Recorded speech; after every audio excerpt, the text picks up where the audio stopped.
मैं बस निकल गई हूँ, आ रही हूँ। एक सेकंड रुकना, मैं आपको कॉल बैक करती हूँ। सारा फटीचर कौन है? अबे ओए फटीचर, तू कौन है और यहाँ मेरी गाड़ी के पास क्या कर रहा है? अरे मैडम, हम रामू हैं, हम गांव से आए हैं। ये सुमित भैया की गाड़ी है क्या? हाँ, ये मेरे हस्बैंड सुमित की गाड़ी है, लेकिन फटीचर तू कौन है और उन्हें कैसे जानता है? अरे मैडम, हम बहुत दूर गांव से आए हैं। हम सुमित साहब के बहुत अच्छे दोस्त हैं। हम बचपन में पढ़ते थे, साथ में खाते थे, साथ में पीते थे। आज थोड़ा दूर हो गए। आप उनसे एक बार मिलवा देंगे क्या? हम मिलके चले जाएंगे। साले फटीचर, 2 कौड़ी के आदमी सारा गांव से आया है और तू कह रहा है कि तू सुमित साहब का दोस्त है। तुझे पता है सुमित कौन है? इस पूरे एरिया के ना इंस्पेक्टर हैं। इतने बड़े घर के मालिक है, ये गाड़ी उनकी है और तेरे जैसा 2 कौड़ी का फटीचर आदमी उनका दोस्त होगा। देख, यहाँ पे बकवास मत कर, मुझे सच बता तू यहाँ पे क्यों आया है? कहा सुमित भैया बड़का इंस्पेक्टर बन गया। अरे गुड। अरे बात ऐसी है ना कि हमको मिलवा दीजिए, हम चले जाएंगे। इसका मतलब आप सुमित की मेहरारू हुई, मतलब हमारी भाभी जी। अरे भाभी जी नमस्ते, एक बार मिलवा दीजिए। हम उनकी गाड़ी ना वीडियो में देखे थे कि सुमित भैया यहीं रहते हैं। नंबर सब देख के सब आए हैं। वो रील बहुत बढ़िया बनाते हैं, उचक के। एक बार मिलवा देंगे? साले 2 कौड़ी के घटिया आदमी, पहली बात तो मैं तेरी भाभी नहीं हूँ, मुझे भाभी मत बोल। तेरे जैसे लोगों का स्टैंडर्ड है। कहाँ से मैं तुझे, किस एंगल से मैं तुझे तेरी भाभी लग रही हूँ? देख फटीचर, मुझसे ना रिश्तेदारी निभाने की जरूरत नहीं है। और दूसरी चीज, मैं बोल रही हूँ ना कि सुमित तेरे जैसे फटीचर के दोस्त नहीं होंगे। मुझे सच बता, तू यहाँ पे क्यों आया है? एक सेकंड, तू शक्ल और हुलिये से तो मुझे चोर लग रहा है। साले चोरी के इरादे से तो नहीं आया है? अरे मैडम, भाभी जी, हम कोई चोर और नहीं है। हम तो सुमित भैया के साथ बचपन में बहुत खेलते थे, बहुत पढ़ते थे। वो हमारी माता जी ने उनको अपने बेटे जैसा मानती थी। और बात ऐसी है, हमारी छोटकी बहन की शादी है, तो बहन ने बोला कि सुमित भैया अगर नहीं आएंगे ना तो हम शादी नहीं करेंगे। आप एक बार उनको मिलवा दीजिए। हमको पता आप क्यों नहीं पहचान पा रही हैं, क्योंकि हम आपकी शादी में नहीं आ पाए थे। वो सुमित भैया ने हमको शादी में बुलाया था, लेकिन कुछ बहुत बड़ी परेशानी के चक्कर में हम शादी में आ नहीं पाए। हम आपके आगे हाथ जोड़ रहे हैं, एक बार मिलवा दीजिए, हम चले जाएंगे। अगर वो नहीं पहचान पाएंगे ना, हम चले जाएंगे गाँव। अच्छा, तो तू शादी में नहीं आ पाया? साले, तेरे जैसे फटीचर को शादी में बुलाया किसने होगा? देख, मैंने तो नहीं बुलाया। और रही बात सुमित की, तो उन्होंने भी नहीं बुलाया होगा, क्योंकि अगर हम लोग तुम्हारे जैसे फटीचर को अपने यहाँ शादी में बुलाएंगे ना, तुम्हारी बहुत ज्यादा इंसल्ट होगी। तुम्हारे जैसे 2 कौड़ी के लोग हमारे ये पैर के नीचे होते हो, जरा सर पे मत चढ़ो। और एक बार अभी तुमने क्या बोला कि तुम्हारी बहन की शादी है, तुम सुमित भैया को कार्ड देने आए हो, अगर वो नहीं आएंगे तो तुम्हारी बहन की शादी नहीं होगी। अब मैं सारी बात समझी। तुम साले गरीब और चंदा मांगने आए हो, चंदा मांग के अपनी बहन की शादी करोगे। अब मैं समझी। अबे तो ऐसे बोलना चाहिए था ना, मैं पहले ही तुझे पैसे दे देती। ये ले पकड़, देख कितने सारे पैसे हैं। अरे मिल गए ना पैसे, मतलब पतली गली से निकल यहाँ से। अरे भाभी जी, हम यहाँ पैसों के लिए नहीं आए हैं, हम तो अपने बस दोस्त से मिलने आए हैं। एक बार आप मिलवा देंगे, हम चले जाएंगे। और वैसे भी इस पैसे की क्या ही कीमत, दोस्त से बढ़कर पैसा थोड़ी ना। आप ही पैसा रखिए, पैसे पकड़िए मैडम। आप हमको एक बार सुमित भैया से मिलवा दीजिए। अगर वो हमको नहीं पहचान पाएंगे ना, तो हम तुरंत चले जाएंगे। हम आपकी शिकायत का मौका नहीं देंगे। साले, बहुत ढीठ है तू, ऐसे तो मानेगा नहीं। एक काम करती हूँ, जाती हूँ, सुमित से पूछ कर आती हूँ, पर तब तक के लिए यहाँ से हिलना नहीं और मेरी कार को टच मत करना। ठीक है मैम, ठीक है भाभी। भाभी मत बोल। बताओ, भाभी सच में बहुत गुस्सा करती है। कोई नहीं, शहर की लड़कियां ऐसे ही होती हैं, कर भी क्या सकते। बड़ी दूर से आए, सुमित भैया से मिलने तो निकल जाएंगे।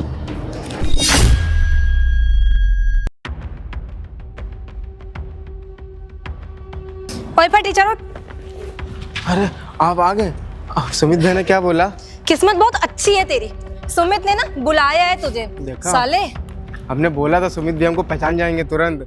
हमने बोला था वो मिलने के लिए बुलाएंगे। अब भाभी हमको मिलने जाने दीजिए। अबे जा बे, अब मेरी बात सुन। ये अपनी गंदी संदी चप्पल पहन के मेरे घर में मत घुसना। ठीक है भाभी। चल निकल, पीछे सामने वाला घर है। ये सुमित का भी मैं क्या करूं, इसे कभी अकल नहीं आएगी। ये साला 2 कौड़ी का आदमी, जिसकी औकात नहीं है हमारे वहाँ एज ए नौकर काम करने की, ये हमारे घर में घुस गया। ये सुमित भी ना, अरे साले 2 कौड़ी के आदमी, तेरी औकात भी कैसे मेरे बगल में बैठने की? आगे होके बैठ, अरे आगे होके बैठ ना। मतलब 2 कौड़ी का आदमी, तुम्हें मैंने घर में क्या घुसने दे दिया? तुम तो मेरे सर पे चढ़ के नाच रहे हो, मेरे बगल में मेरे सोफे बैठ रहे हो। तुम्हें पता है तुम्हारे जैसे लोगों की औकात कहाँ पे होती है? यहाँ, हमारे पैरों के पास। तुम्हारे जैसे जो लोग होते हैं ना, वो हमारे वहाँ एज ए सर्वेंट काम करते हैं, झाड़ू पोछा लगाते, चाय बनाते, खाना बनाते। और तुम साले 2 कौड़ी के आदमी यहाँ मेरे बगल में बैठ रहे हो। तुम्हारी टांगे तोड़ दूंगी मैं, समझे ना? ठीक है भाभी, आज के बाद ऐसा कभी नहीं हो। भाभी, तुझे मैंने इतना समझा कि मैं तेरी भाभी नहीं हूँ, भाभी अभी लगा रखा है। अभी लात मार के यहाँ से निकाल दूंगी, सुमित से मिलने नहीं दूंगी तुझको। ठीक है भाभी, मैडम बोलेंगे आज के बाद। मैडम बोलना, मैडम, समझा ना? ठीक है भाभी। भाभी? अरे मुंह से निकल गया भाभी, गलती हो गई। मैडम बोलना फिर। जा रही हूँ तेरे लिए पानी लेकर आ रही हूँ और तुझे वार्न करके जा रही हूँ कि मेरे किसी भी आइटम को हाथ नहीं लगाएगा, सोफे पे नहीं चढ़ेगा तू। ठीक है भाभी। अगर मैं आई और तू मुझे सोफे पे दिखा तो तुझे यहाँ से लात मार के दफा करूंगी, समझा? ठीक है भाभी। पागल आदमी। ठीक है भाभी, फिर गलती हो गई, उसके बाद मैडम बोलेंगे। मतलब मैडम बहुत गुस्सा करती हैं और कर भी क्या सकते हैं, सुमित भैया की पत्नी जो है। ले पकड़, पी। अरे हट यार, गंदे संदे हाथ तेरे मुझे भी गंदा कर देगा। भाभी ये बहुत गर्म पानी है, तो ठंडा पानी दे दीजिए। अरे काम करती हूँ, ठंडा पानी क्यों? मुझे अपना ऑर्डर लिखवा दो, अब पिज्जा खाओ। पिज्जा मैडम नहीं खाएंगे। वाह, कितने फटीचर आदमी हो तुम। हाँ, तुम्हें शर्म नहीं आ रही है? तुम तब से मुझे भाभी भाभी बोले जा रहे हो। एक काम करती हूँ, सुमित से बोल देती हूँ कि तुमसे मिलने नहीं आए और तुम्हें यहाँ से लात मार के निकालती। चलो निकलो यहाँ से। आज के बाद ऐसी गलती कभी नहीं करेंगे, माफ कर दीजिए। क्या बोलोगे, जल्दी बोलो। अब मैडम। मैडम सुनू मैं, ठीक? जा रही हूँ, सुमित को बुला कर लेकर आ रही हूँ और तुझे फिर वार्न कर गया। सुन फटीचर, मेरे किसी भी आइटम को हाथ नहीं लगाएगा, सोफे पे नहीं चढ़ेगा तू। और भाभी बोला तेरी जबान खींच लूंगी मैं। दिमाग खराब करके रखा हुआ है पागल ने बिल्कुल। ठीक है मैडम। हम भाभी ऐसे छोटे छोटे कपड़े पहन के हमको हड़काती हैं, कर भी क्या सकते। कहाँ रह गए सुमित भैया? अरे बनी, अरे सुमित भाई, नीचे कहाँ बैठे? ऊपर चलो, इधर बैठो। आराम से इतना बड़ा सोफा किसके लिए लगवाया है? तुम्हारे लिए ना। वैसे भी तुम नीचे क्यों बैठे हुए थे? अरे भाभी ने बोला था बैठने के लिए तो बैठ गए थे। वैसे कोई गलती नहीं है, हम गंदे हैं ना, तो इस चक्कर अरे में। तो गंदे हो तो क्या हुआ? हाँ, उससे क्या मतलब है गंदे हो तो? और वैसे भी तुम भाभी से मिल चुके हो अपनी। हाँ भाभी से मिले, भाभी बहुत अच्छी है। भाभी अच्छी है ना? और वो सब छोड़ो, शादी में क्यों नहीं आए थे तुम मेरी? इस बात से बहुत गुस्सा हूँ तुमसे। बहुत बड़ी परेशानी हो गई थी सुमित भाई, इसलिए आ नहीं पाए थे। उसके लिए हम क्षमा चाहते हैं। अरे चलो कोई बात नहीं, शादी में नहीं आया तो क्या हुआ? उसके बाद से तो तुम भूल ही गए हो। और मैं तो अपने जब से भाई पुलिस की नौकरी लगी है उसके बाद से इतना बिजी हो गया हूँ कि गाँव आना जाना हो ही नहीं पा रहा है मेरा। अब क्या बताएं सुमित भाई, बाबूजी तुमको बहुत याद करते हैं। कहते सुमित जब तक बड़ा आदमी बन गया, पुलिस अफसर बन गया, तब से गाँव में दिखता ही नहीं है। क्या ही बताएं, पुलिस की नौकरी तो तुम्हें भी पता है कैसी होती है। पता लगा रात में 12 बजे फ़ोन आ जाएगा, सुबह 3 बजे फ़ोन आ जाएगा, उसका कोई भरोसा नहीं होता है। सब खैर वो सब छोड़ो, एक काम करो, पानी वानी पियो कि नहीं? हाँ पानी पिया है। रुको भाई, मैं तुम्हारी भाभी को बुलाता हूँ, भाभी से मिलो अभी, ठीक है? ठीक। अरे प्रियांशी, प्रियांशी, अभी तुम भाभी से मिलोगे ना? तुम और हाँ आ गई। हाँ, सोफे पे चढ़ के बैठे हो, कोई दिक्कत तो नहीं हो रही है? अरे प्रियांशी, तुम कैसी बात कर रही हो? वो बेचारा इतनी देर से नीचे बैठा था, तुम उसको सोफे पे भी बैठने के लिए नहीं बोली एक को बार? वो एक्चुअली गरीब लोग हैं ना, इनको सोफे की आदत नहीं होती है, इनको ये जमीन में गंदगी में बैठने की आदत होती है। अरे प्रियांशी, हमारे चक्कर में आप लड़ाई मत करिए।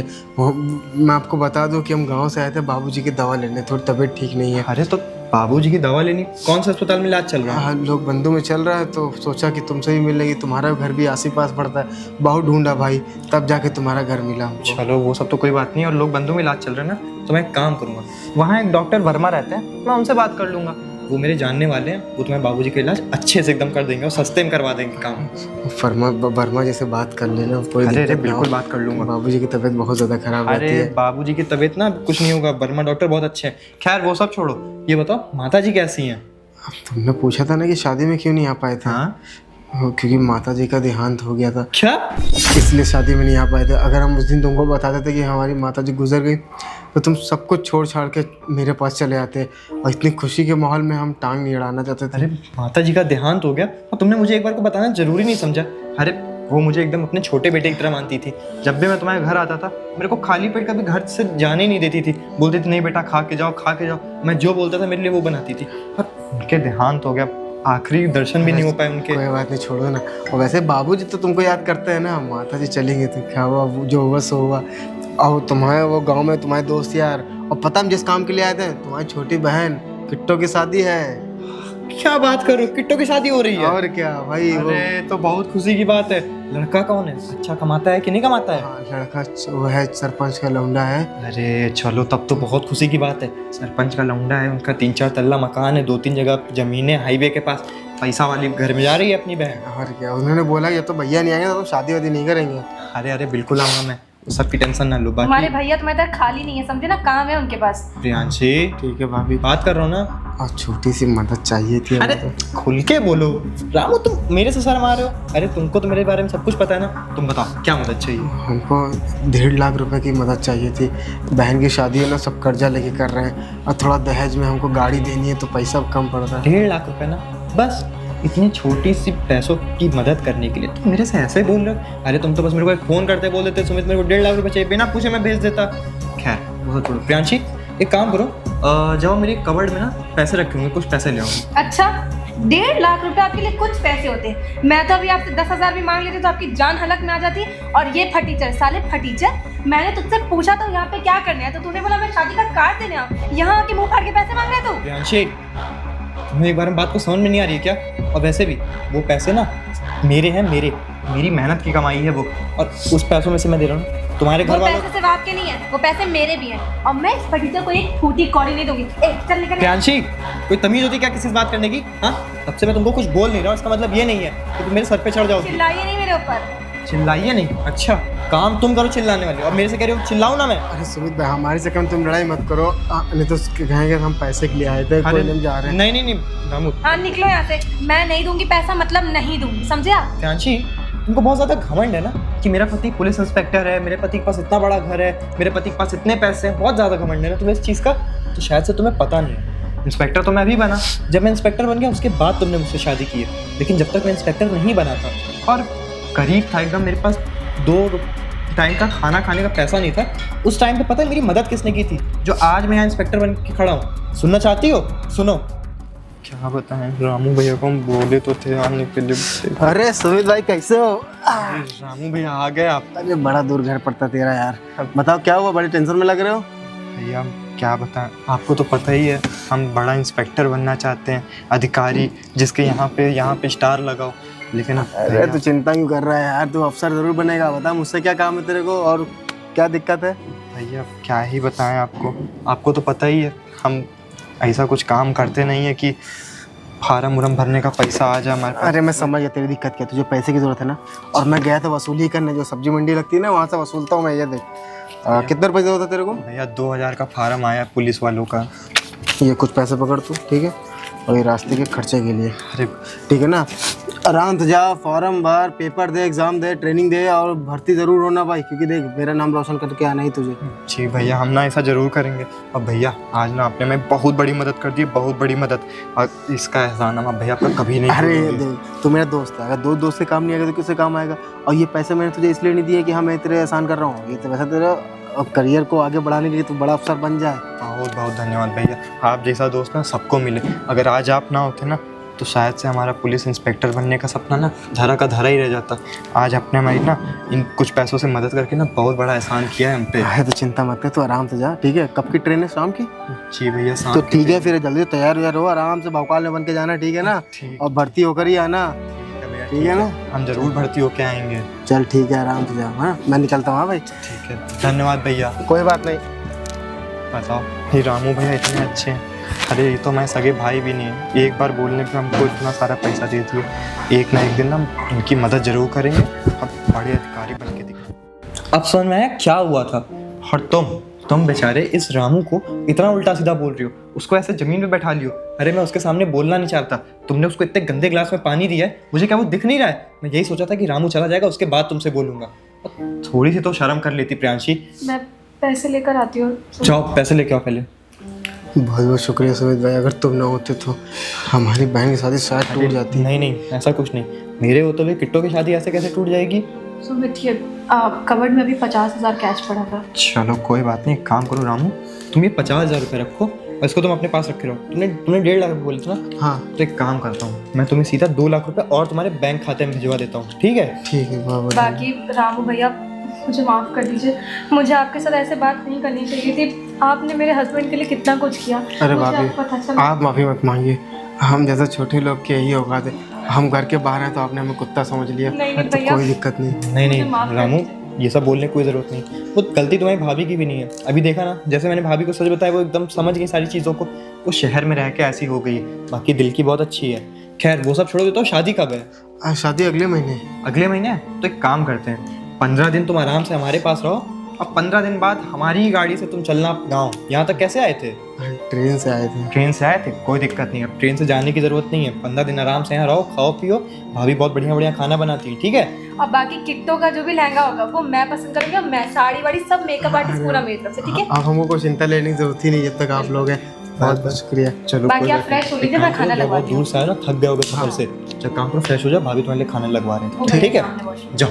ठीक भाभी, ठीक। सुमित, मुझे माफ़ कर दीजिए, मुझसे गलती हो गई, मुझे ऐसे बात नहीं करनी चाहिए थी उनसे। अगर मुझे सच में पता होता कि उन्होंने आपकी इतनी मदद की तो मैं कभी ऐसे बात नहीं करती। अरे प्रियांशी, कम से कम कुछ भी बोलने से पहले, किसी को बोलने से पहले एक बार सोचा करो कि कौन है, कैसा है, उसका नेचर कैसा है, वो सच में गरीब दिख रहा है तो क्या सच में वो गरीब है, तो दिल का भी वैसा ही है। तुम ये सब देखती नहीं, तुम सिर्फ इतना देखती हो कि उसके फटे पुराने कपड़े हैं, वो गांव से आए तो गरीब है, मतलब बदतमीज़ होगा। एक बार को तुम खुद सोच के देखो, अगर मेरी मदद उस दिन वो ना किया होता कुछ साल पहले, तो आज क्या मेरे पास ये वर्दी होती, तुम होती? माफ़ कर दीजिए, मुझसे गलती हो गई, मैं प्रॉमिस करती हूँ मैं आगे से कभी किसी के साथ ना बदतमीजी करूंगी और ना उससे ऐसे बात करूंगी। मुझे माफ़ कर दीजिए। चलो, उम्मीद तो मुझे यही है। खैर देर से सही तुमको समझ में तो आ गया कि तुम्हारी गलती क्या है। अब एक काम करो, रामू भी फ्रेश होने गया है, हाँ। उसके लिए और मेरे लिए, दोनों के लिए खाना मैं निकालो, बस ठीक है? लगवाती हूँ, आप आइए, ठीक है? चलो जाओ। चलो देर से सही मेरी बीवी को अकल आ गई, और इसी बहाने कम से कम मैं रामू की मदद कर पाया। और वैसे भी अगर उस दिन रामू मेरी मदद ना कर पाता तो शायद ही आज मैं इस काबिल होता। तो हेलो दोस्तों, ये वीडियो आप लोगों को कैसी लगी? ये वीडियो बनाने का मेन मोटिव ये था कि हम जो दोस्ती करते हैं, दोस्ती में हम ये नहीं देखते कि कौन गरीब है, कौन अमीर है, कौन कैसा है, कौन कैसा नहीं है। अगर कोई भी हमारा गरीब दोस्त है और हम उस लायक है कि हम उसकी मदद कर सके, तो अपने दोस्तों की मदद ज़रूर किया करिए, क्योंकि क्या पता वो गरीब दोस्त आपके लिए कितना अहमियत रखता हो। और हाँ, वीडियो आप लोग को अगर अच्छी लगे तो ज़्यादा से ज़्यादा शेयर करिएगा, लाइक करिएगा, and don't forget to subscribe.